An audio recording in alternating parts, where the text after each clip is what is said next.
What's up guys, it's Jordan here and welcome back to a brand new Siege video. Today we're going to be doing another mini guide. We're going to be talking about 3 things that you should never do in Siege. This is a compilation of things that I have noticed when playing, so it's an entirely personal list, so as always feel free to drop in the comments any suggestions or any added things that you guys have thought of.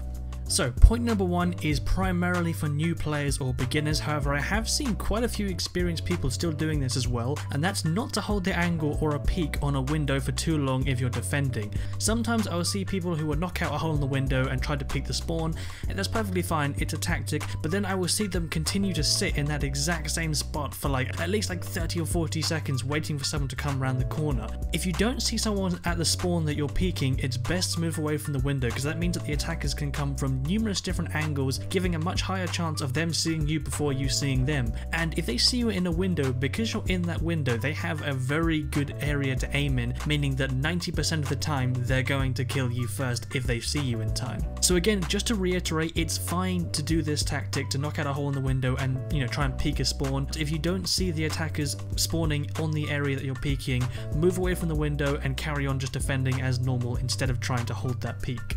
Tip number 2 is roaming when too many other people are already roaming, or continuing to roam when you've already lost most of your teammates that are in the objective room. This is something that really annoys me and I see happen way too much. Like for instance, you'll be starting off a round, 3 people will go to roam and it's you and one other guy left, and then he'll leave to roam as well, and everyone's really far away, and it's really annoying because all it is people that are trying to rush to get more kills. Roaming is a very good tactic, but only when done right, and when you have 4 people that are roaming and one poor guy left alone in the defending room, or the objective room, sorry, it's just going to be a nightmare because it means that the attackers, if they figure this out, they're just going to absolutely storm the objective room, destroy that one poor guy sitting in the corner, and if it's an objective, take it. If it's a hostage, kidnap the hostage.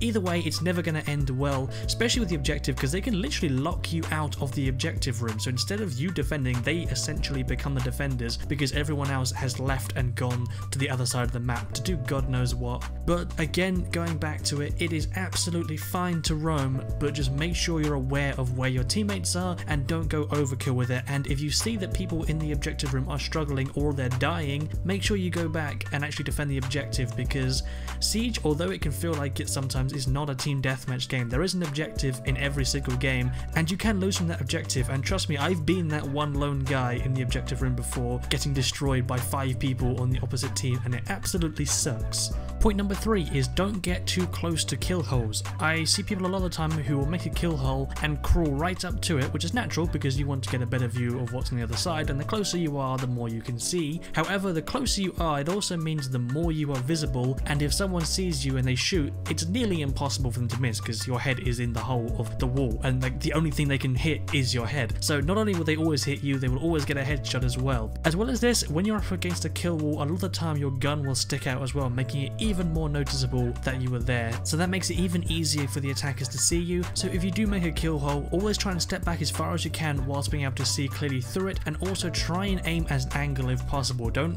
line head up with the kill hole, because that means that they will be able to see you easier, and if they do shoot, they can't miss really. I mean, they can, but it's very unlikely they'll miss. Whereas if you're coming at it from an angle, it means that from a certain angle on the other side of the wall, you won't be visible, and if you are seen, there's also a chance that if you do get shot, it's not going to be in the head and it's not going to kill you instantly. I'm going to put one more point in as an honorable mention. This is mainly for people that really are just getting into the game, because I saw this happen about 5 minutes ago in the game that I was just playing, and it's to make sure that you know the role of your operator that you're playing. Nothing is worse than someone taking a very valuable operator and then just not playing them correctly. Now the example I'm about to give is an extreme case of it, because this operator is very clear in what they're supposed to do, but I just saw a minute ago someone taking Thatcher, and we had a thermite as well, and we were playing on House, which is obviously the map where most people use Thatcher and thermite to get through to the garage, and the Thatcher guy just ran off and ran into the house and went army of one style on them and did his own thing, and then all 4 of us, including thermite, were just standing by the garage waiting for him to come to us. So